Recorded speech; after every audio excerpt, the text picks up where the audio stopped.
warahmatullahi wabarakatuh.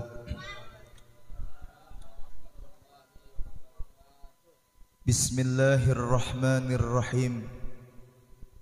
Alhamdulillah wasyukru lillah ala ni'amillah, wassalatu wassalamu ala rasulillah Sayyidina wa maulana Muhammad ibn Abdillah wa ala alihi wa sahbihi wa mawalah.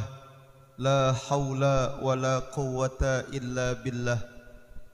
Amma ba'du, yang mulia dan yang sama-sama kita hormati para alim, para kiai, para tuan-tuan guru, para hujjaj, para orang tua, tokoh masyarakat, wabil khusus yang sama kita hormati pembina Majlis Taklim Bahril Wahdah, guru kita Al-Mukarram Ustadz Sabeni HN, orang tua kita Al-Mukarram Bapak Ustadz Haji Namid, dan para guru-guru yang lain yang mohon maaf saya tidak sebut satu persatu namanya. Mudah-mudahan guru-guru kita yang hadir panjang umur, sehat walafiat. Yang sama kita hormati Bapak RW, Bapak RT, hadirin wal hadirat, jamaah yang insya Allah semuanya dimuliakan oleh Allah Subhanahu wa ta'ala. Alhamdulillah, pada malam hari ini kita semua berkumpul dalam acara roahan bersama sekaligus tawakuf Majlis Taklim Bahril Wahdah serta tarhib Ramadan. Mudah-mudahan kumpulnya kita pada malam hari ini mendapatkan rahmat, ridha dan berkah dari Allah Subhanahu wa ta'ala. Amin ya Allah ya Rabbal Alamin. Bapak Ibu jamaah yang dimuliakan Allah, saat ini kita semua berada di bulan Sya'ban. Sya'ban itu disebut dengan bulan Nabi kita Muhammad sallallahu alaihi wasallam. Sebagaimana yang beliau Rasul sabdakan, Sya'banu syahri, Sya'ban itu adalah bulanku. Bulan Sya'ban tinggal menghitung hari lagi.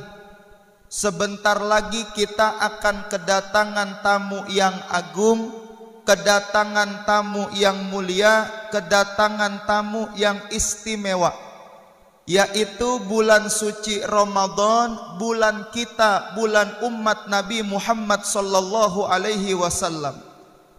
Ulama mengibaratkan Ramadan itu seperti turunnya hujan. Kalau ada satu tahun pohon yang enggak kena hujan, kita lihat itu pohon kering kerontang, gersang. Daunnya yang tadinya hijau berubah warnanya jadi coklat kemerahan, ketutup debu, ketutup sama kotoran. Kemudian turun hujan. Biarpun hujan yang turun cuman sebentar, hujan yang turun cuman sesaat, itu pohon yang tadinya gersang kering kerontang kita lihat jadi seger. Yang daunnya tertutup dengan debu, dengan kotoran yang warnanya coklat kemerah-merahan, kotorannya hilang, debunya luntur, daunnya balik lagi warnanya jadi warna hijau. Begitu Ramadan buat kita umat Nabi Muhammad sallallahu alaihi wasallam. Beliau Rasul bersabda, "Man shoma Ramadhana imanan wahtisaban, ghufira lahu ma taqaddama min dzambi." Siapa orang yang berpuasa di bulan Ramadan dengan penuh keimanan, dengan penuh pengharapan ridho dari Allah, maka Allah ampuni dosa-dosa yang telah dia kerjakan kepada Allah Subhanahu wa ta'ala. Maka Ramadan disebut dengan syahrul maghfirah, disebut dengan bulan ampunan. Mudah-mudahan besok puasa yang kita kerjain menghapuskan dosa-dosa kita kepada Allah Subhanahu wa ta'ala. Amin ya Rabbal. Ini romannya nyaut aminnya udah pada lemes-lemes banget ini. Coba sekali lagi, amin ya Rabbal. Iya, biar gagahan dikit. Baru 10:30 nonton dangdut kuat sampai jam 1. Saya nggak lama, sampai ngelempengin jam aja dah ya. Jam 1 dan ntar kita kelarin. Ya.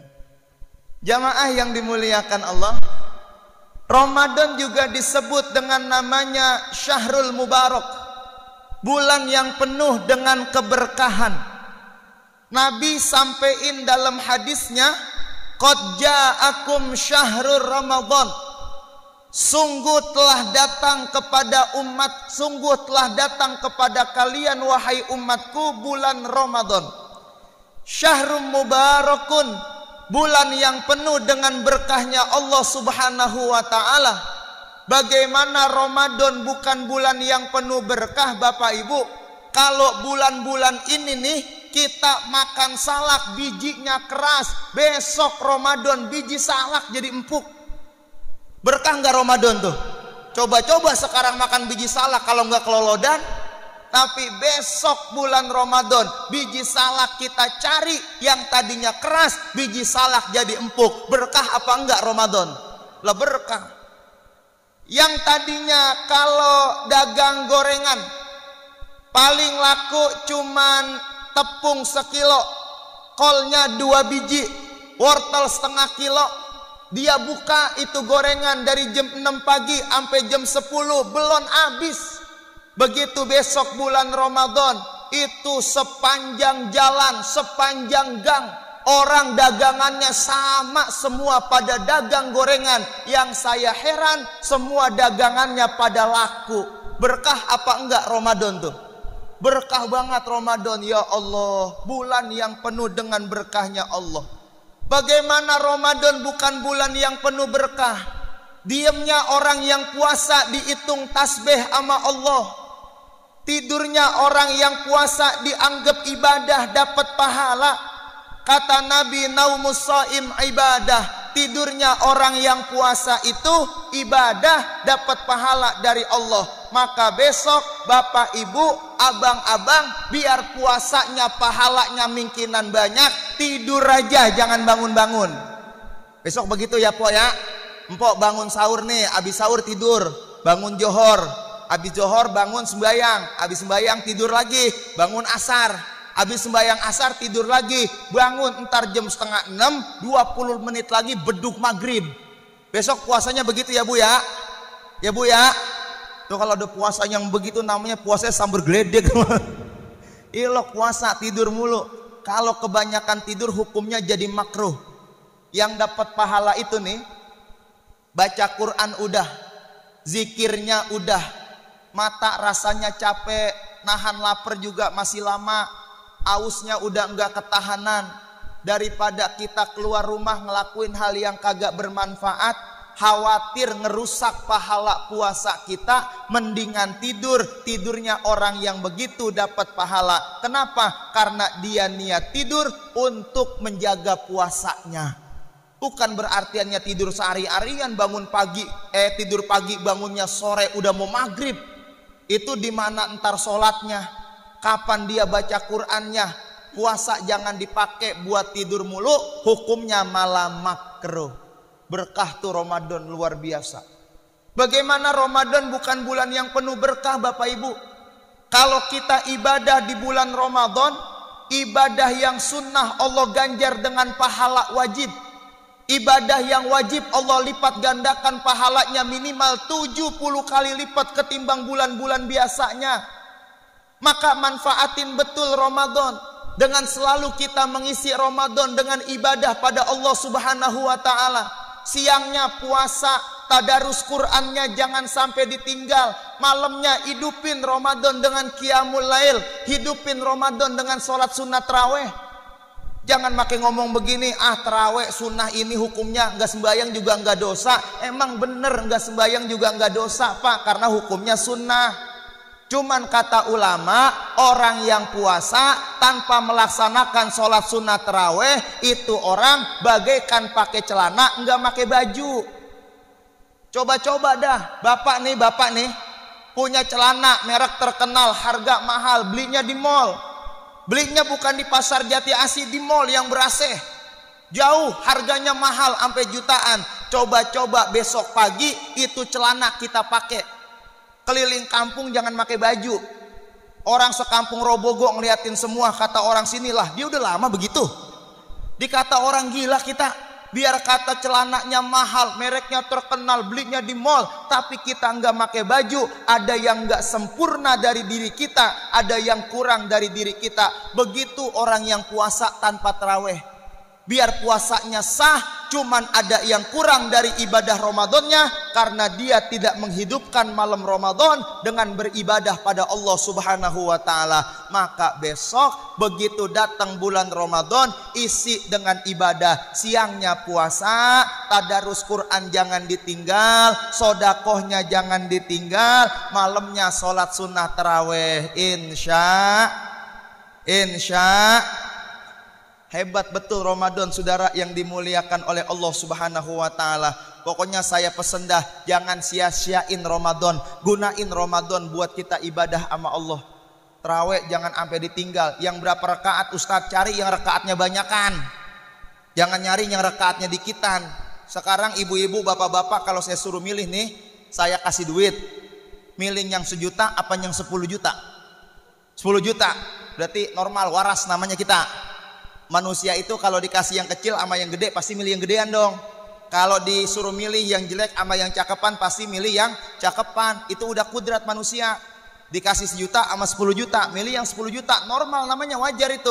Nah besok datang nih bulan puasa, taraweh. Di kampung kita ada yang bikin 8 rakaat, ada yang bikin 20 rakaat. Kira-kira bapak ibu milih yang 8 apa yang 20? Tuh orang kata sambar gledek. Giliran duit minta 10 juta, giliran tarawih nyari yang dikitan. Kita begitu tuh, minta rezekinya banyak sama Allah, ibadahnya pada males. Nih kadang-kadang kita suka hitung-hitungan sama Tuhan, Pak. Padahal Allah kalau ngasih sama kita kan gak hitung-hitungan. Sholat tibang setahun sekali 20 rakaat, pakai yang ngeluh.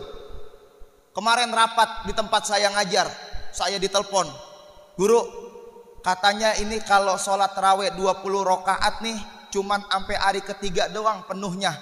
Hari kesononya udah sepi, jemaah pada minta 8 rakaat. Bagaimana? Kata jemaah saya begitu. Saya bilang terusin yang 20. Ntar jemaahnya sepi bagaimana? Mau 8 rakaat, mau 20 rakaat, di mana-mana juga tarawih malam pertama doang yang penuh. Ibu-ibu tanya tuh, belum nyampe musola aja juga udah mesen anaknya. Nih ntar sejadah gua gelarin di sono. Orang kagak boleh nempatin tempat dia. Orangnya belum nyampe, sejadahnya udah ada duluan. Itu malam pertama sampai malam ketiga masih penuh masjid sama musola. Begitu malam 10 ke atas, di mana aja, mau yang 20 kek, mau yang 8 kek, segitu-gitu juga jamaahnya. Makanya daripada dirubah, mendingan yang banyakan aja udah. Kalau ada orang yang bilang sama aja Ustadz, pahalanya yang 8 sama yang 20 lah, beda, enak aja. Main nyamain.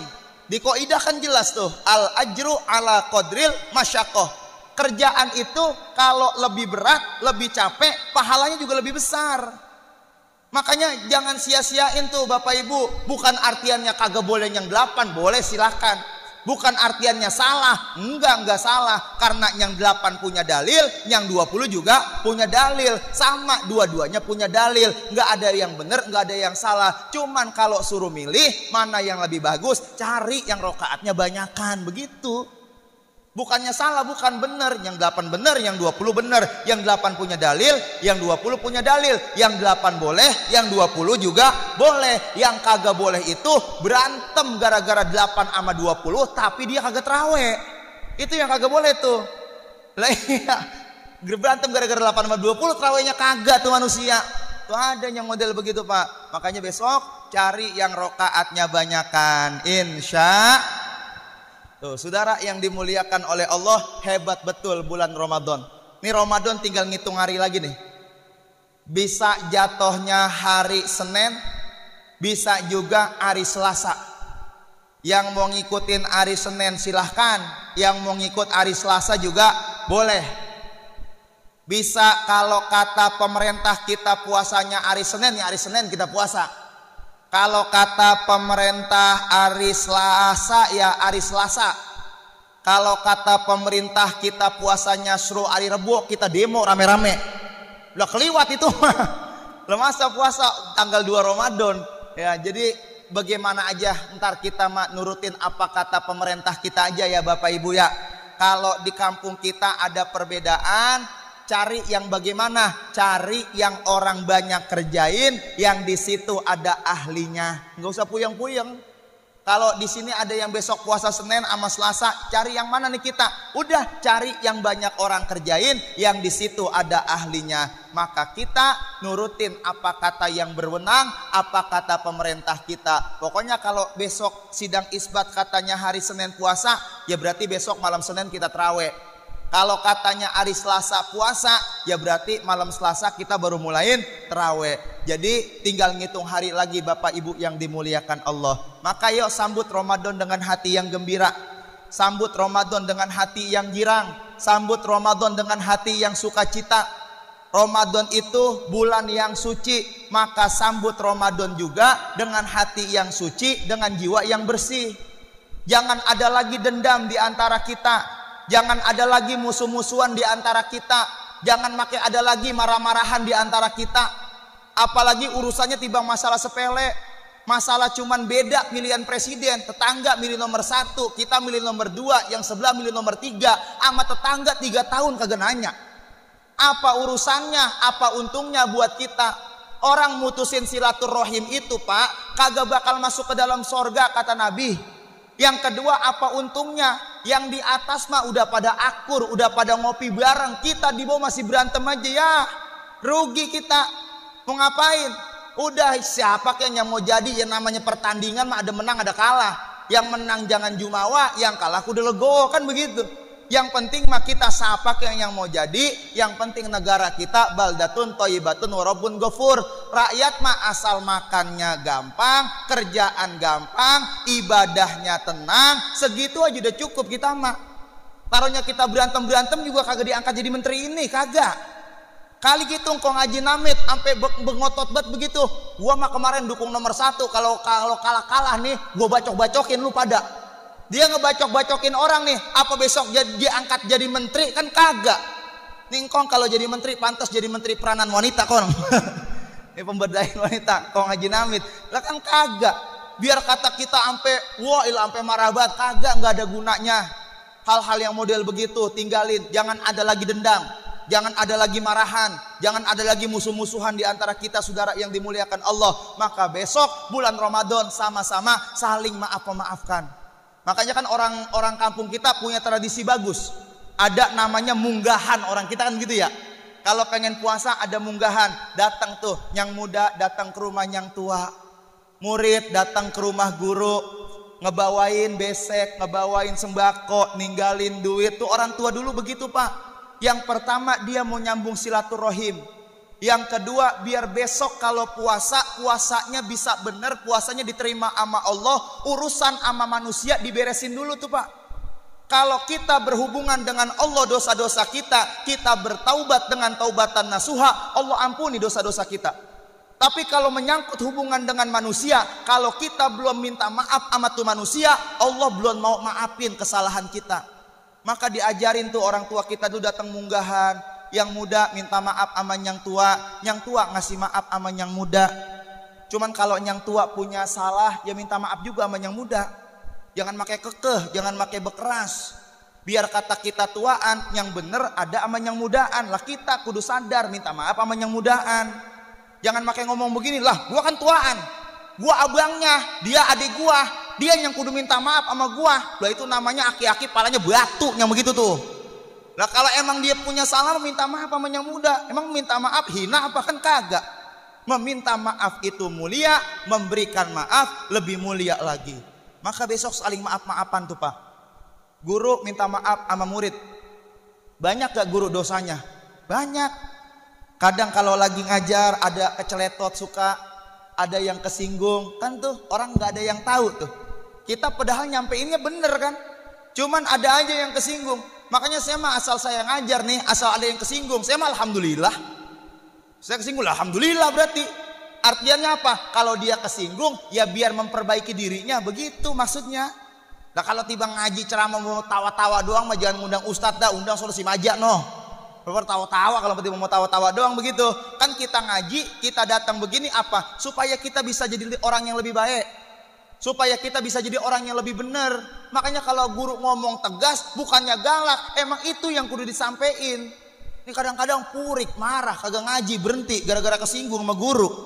Tuh, makanya guru minta maaf tuh. Tadi Ustadz Sabeni udah minta maaf kan sama murid-muridnya semua. Maafin kalau ada salah selama ngajar, dicontohin sama guru kita tuh. Murid mah gak usah pakai minta maaf sama guru, udah dimaafin sebelum minta maaf juga. Tuh guru mah hebat tuh sama murid tuh. Belum minta maaf udah dimaafin. Jangan pakai ngomong begini, emang ada murid salahnya sama guru? Banyak kok. Siapa bilang murid kagak punya salah sama guru? Punya, banyak. Ngaji mah ngaji, pulang ngaji, guru diomongin sama dia. Tuh ada yang modelnya begitu tuh. Najis gua madah guru lama buat ngajarnya, ngajok gua pergi ngaji, begitu. Ada yang begitu tuh. Iya, dah ngaji mah datang, gurunya dijelek-jelekin. Ngaji mah datang tapi gurunya diomong-omongin, kagak berkah ilmunya yang model begitu tuh. Makanya kagak boleh. Guru tuh kelar ngaji diomongin, kagak boleh. Jemaah tuh suka begitu kadang-kadang. Makanya jemaah itu Pak, ya Allah, macam-macam palanya sih, masalahnya beda. Iya, ada yang cocok, ada yang kagak, macam-macam begitu. Kadang kita kalau lagi diri begini nih, kita ngajar serba salah aja dah. Kadang ada ustadz yang pakai bajunya kagak serasi, pulang diomongin sama ibu-ibu. Itu ustadz ntar pakai kainnya warna kuning, bajunya warna biru, selendangnya warna hijau, pecinya warna coklat. Pulang diomongin, gue mah nggak sepisan itu ustadz lah, bajunya tabrakan begitu warnanya tuh. Tibang urusan begitu diomongin. Ada lagi yang kalau pakai baju koko kadang atasnya kancingnya lain sebelah. Yang atas kancingnya beda, yang bawah kancingnya beda, diomongin lagi. Itu ustadz kagak diurusin kali sama bininya ya. Itu kancing bisa lain sebelah begitu. Orang mah jangan tiba ngomong doang, lu ngapa beliin murid? Tiba ngomong doang begitu. Makanya serba salah orang kalau udah di masyarakat begini. Jadi orang yang jadi dipanggil ustadz, dipanggil guru kudu punya pohon sabar tuh. Jangan cuma sabarnya doang yang dipunya, punya kudu dipunya. Emang begitu, ada aja. Karena orang palanya beda-beda. Dari 40 orang yang kita didik, satu aja mah ada yang kagak lurus begitu, ada yang kagak sama sama kita. Ya itulah namanya manusia. Makanya kudu punya sabar-sabar ya. Kalau diomongin sama murid dibiarin aja udah. Biarin aja, ntar juga lama-lama orang yang tukang ngomongin orang lama-lama mati sendiri. Ya gak usah pakai dibalas sudah, ntar lama-lama mati sendiri. Ya makanya saya Pak ngajar di mana-mana begitu. Bodoh amat dah, mau singgung kayak mau apa kayak. Yang penting kita ngaji biar benar, ngaji biar istiqomah. Mudah-mudahan dengan yang kita sampein bikin dia jadi sadar, bikin dia jadi orang yang lebih baik lagi daripada hari-hari yang kemarin. Itu tujuannya kita ngaji saudara ya. Makanya saling maaf memaafkan. Ibu nih, ibu minta maaf sama laki ibu. Bapak juga minta maaf sama bininya Pak. Ini kalau saya tanya nih ibu-ibu, bu. Ibu udah lama amat sih. Bu, ibu saya tanya jawab ya Bu ya. Kira-kira nih Bu, dosa laki sama dosa bini banyakan dosa siapa Bu? Hah? Yang jujur, dosa laki sama dosa bini banyakan dosa siapa Bu? Laki, dosa laki Pak, dosa laki. Sekarang bapak-bapak saya tanya, kira-kira dosa laki sama dosa bini banyakan dosa siapa Pak? Dosa bini. Waduh, seru nih, pulang dari sini pada ribut berantem. Ibaratnya grebek kayaknya nih. Nggak ada yang salahnya banyakan, nggak ada yang dikitan. Semua sama-sama punya salah. Semuanya sama punya salah semuanya. Ya, yang suka ngebohongin ibu siapa Bu? Laki ibu kan Bu ya. Salah apa enggak itu Bu? Salah. Dosa apa enggak Bu? Dosa. Berarti laki ibu punya dosa sama ibu. Bener nggak Bu? Iya. Bini juga punya dosa sama laki. Kalau laki ibu mandi yang nyolong duit di dompetnya siapa Bu? Iya kan orang perempuan kan? Punya dosa apa enggak Bu? Punya. Iya nggak pernah bagus. Cuman aku yang ngomong nggak pernah, selebihnya kayak pernah semua nih. Artinya nggak ada yang luput dari salah sama dosa. Semuanya punya salah dan dosa, mau kecil mau besar, mau yang disengaja maupun yang khilaf, semua dari kita mahallul khata' wan nisyan, tempatnya salah sama dosa. Maka besok datang Ramadan, sama-sama kita saling maaf memaafkan insya Allah. Mudah-mudahan dosa-dosa kita diampuni oleh Allah, puasa kita diterima, dirahmati dan diridhoi oleh Allah Subhanahu wa taala. Amin ya rabbal. Yang terakhir saya mau mesen sama Bapak Ibu semua. Ini kan acara rowahan nih. Kalau kita mampu bikinin rowahan.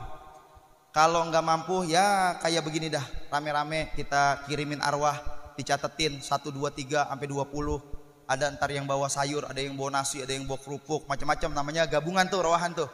Kalau emang sendiri kita kuat, bikin sendiri. Kalau enggak kuat, bikin sendiri. Ya rame-rame enggak ngapa-ngapa. Jangan sampai diputus acara model kayak begini, Pak. Kenapa? Karena orang yang ada di dalam kubur itu sangat membutuhkan pertolongan dari orang yang hidup. Pertolongan apa yang mereka membutuhkan? Pertolongan doa dari kita semua, Pak. Mereka kakek nenek kita, orang-orang tua kita yang udah meninggal dunia, mereka sangat mengharapkan pertolongan doa dari kita. Makanya bikinin roahan tuh. Kalau emang bisa, tiap tahun kita bikin di rumah masing-masing. Kalau emang gak bisa, kita ngumpul lagi tahun depan kayak begini. Kita baca sama-sama, kita kumpul sama-sama, kita khususkan marhumin marhumat yang udah pada meninggal dunia. Karena mereka di alam kuburnya sangat membutuhkan pertolongan doa. Kenapa dibikinnya di bulan Sya'ban? Karena suatu ketika Sayyidatina Aisyah melihat Rasulullah keluar ke pemakaman Baqi. Rasulullah mengangkat kedua tangannya. Rasulullah mendoakan orang-orang yang ada di dalam kuburan Baqi. Bulannya bulan Sya'ban. Makanya orang kampung kita kalau bulan Sya'ban pada bikin acara roahan. Makanya bulan Sya'ban itu di Rawabogo disebutnya bulannya bulan roah. Begitu ya Bu ya. Makanya bikin tuh roahan. Yang pertama. Yang kedua, nih amalan tradisi orang-orang tua kita yang baik kudu kita jalanin. Yang kedua, datang ziarah kuburan. Kalau bahasa sekarang kerennya nyekar. Kalau bahasa Arabnya ziarah, datang ke kuburan. Siapa yang nyuruh kita ziarah? Nabi yang nyuruh kita ziarah. Nabi sabda, kuntu nahaitukum an ziyaratil kubur fazuruha. Dulu aku larang kalian untuk berziarah, tapi sekarang berziarahlah kalian. Diperintah kita buat ziarah karena berziarah itu mengingatkan kita kepada kematian. Kalau kita ingat ama mati, kita nggak punya sifat sombong. Kalau kita ingat ama mati, kita akan bersegera untuk bertaubat. Kalau kita ingat ama mati, memberikan semangat untuk ibadah.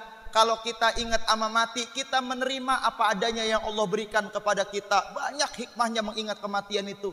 Maka disuruh ziarah ama Nabi, biar kita banyak ingat ama yang namanya mati.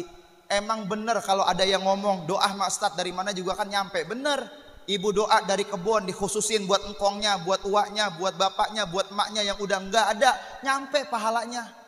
Doa dari rumah nyampe juga pahalanya. Biar kata doa dari atas motor, dari atas mobil dikhususin buat orang tuanya, nyampe pahalanya. Cuman kalau saya bisa kasih gambaran begini Bapak Ibu. Bapak Ibu punya anak, besok pengen puasa. Anak ibu ngirimin sembako, ngirimin kue, ngirimin duit. Orang tua artinya girang apa enggak tuh? Girang. Ada sembako, ada kue, ada duit, girang. Cuman anaknya kagak nyampe, enggak datang ke rumahnya. Biar kata orang tua artinya girang, cuman girangnya enggak sempurna. Ada yang kurang tuh girangnya tuh. Tapi kalau anaknya nyampe, pulang make ninggalin sembako, ninggalin kue, ninggalin duit, itu orang tua girangnya sempurna tuh. Kangen ama anaknya hilang. Besok pengen puasa kagak puyeng, sembakonya udah ada. Sembakonya yang mentah ditinggalin duit bisa dimasak. Orang tua tuh artinya bener-bener girangnya luar biasa tuh. Anaknya datang, kirimannya juga nyampe.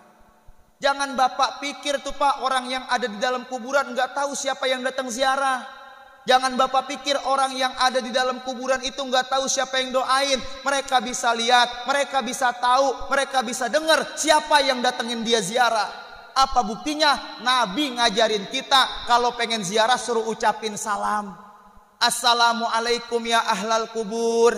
Assalamualaikum ya ahlad diyar. Kan begitu kan Pak? Kalau kita pengen ziarah ke kuburan, mereka bisa mendengar apa yang kita ucapkan, tapi kita nggak bisa ngedengerin jawaban salam dari mereka. Kalau kita bisa dengar jawaban salam dari orang dalam kuburan, kagak pada ziarah kita Pak. Coba-coba Bapak ke kuburan Rawabogo noh. Salam, assalamualaikum ya ahlal kubur. Dari dalam nyaut semuanya, waalaikumsalam. Lari kita iseng. Kagak berani kita datang ziarah. Kita nggak bisa dengar jawaban salam dari mereka, tapi mereka bisa mendengarkan salam dari kita. Buktinya apa? Nabi ajarin kita suruh salam sama orang yang ada di dalam kubur. Makanya juga kalimatnya assalamualaikum. Berarti orangnya ada di depan kita. Kayak saya pengen ceramah tadi, kan saya ngucapnya assalamualaikum warahmatullahi, kan begitu. Kenapa? Karena orangnya ada di depan saya. Kalau saya ngomong assalamualaikum warahmatullahi wabarakatuh, sono orangnya ada di Los Angeles di Amerika. Jauh dari sini kagak ada orangnya. Kalau ini mah ada assalamualaikum, orangnya ada di depan kita. Tuh makanya Nabi juga makanya ngajarinnya assalamualaikum. Maka datang ziarah insya Allah. Mudah-mudahan besok kita datang nih bulan Ramadan biar pada sehat semuanya. Mudah-mudahan biar pada panjang umur. Mudah-mudahan puasa kita diberikan kemudahan oleh Allah. Kita bisa mengisi Ramadan dengan beribadah pada Allah Subhanahu wa taala. Amin ya rabbal alamin. Selamat menunaikan ibadah puasa.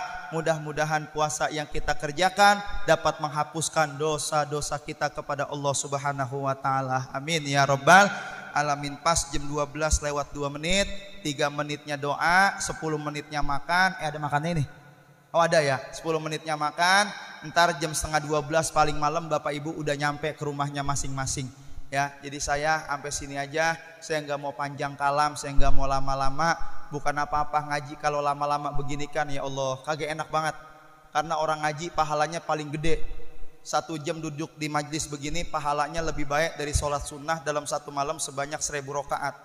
Nih Bapak Ibu yang hadir pernah belum sembahyang sunat semalaman 1000 rakaat? Jangan pakai ngomong belum kok, kagak bakal begitu. Kalau belum mah 1 saat masih bisa kejadian, ini mah kagak bakalan udah. Ini muka-muka potongan begini, ya Allah dah. Agak bakalan jauh potongan model kayak begini, sholat sampai 1000 rakaat kagak bakalan. Jangankan pakai yang 1000 rakaat, besok tarawih nih yang 20 rakaat, nandain dulu imamnya siapa. Malam ini siapa imam ya dia, ini mah lama, ini mah lama, ini mah pindah sembayangnya. Itu baru yang 20, apalagi yang 1000 udah kagak bakalannya mungkin. Ya karena pahalanya gede, ujiannya juga gede. Jangan dipikir Bapak Ibu datang tawakufan begini kagak ada ujiannya, banyak ujiannya. Kalau kita bisa lihat setan yang gangguin kita bukan 1 2, puluhan bahkan ratusan setan yang gangguin kita kalau lagi ngaji begini. Setan yang nyangkut di mata, nyangkut di kuping, nyangkut di pundak. Kalau lagi ngaji begini paling banyak setan nyangkutnya di pinggang, di kaki. Saya baru ceramah setengah jam saya liatin kaki 30 kali berubah udah. Mulanya sila, ada yang ditangkat ke atas, ada yang ditarik ke belakang, ada yang diblonjorin betisnya, diurut-urut. Ada yang begitu. Iya, yang nyender-nyender kena angin tidur pules, ada yang begitu. Ya karena pahalanya gede, ujiannya juga gede. Maka yang sedang-sedang aja, kebangetan panjang kagak enak, kebangetan pendek juga kurang asik. Ya, makan juga kebangetan kenyang kagak enak. Ya, kebangetan lapar juga kelantih, gak enak, lemes juga. Ya, makanya yang sedang-sedang aja khairul umur awsatuha, sebaik-baik urusan adanya di tengah-tengah, yang sedang-sedang aja. Maka mudah-mudahan ada manfaatnya.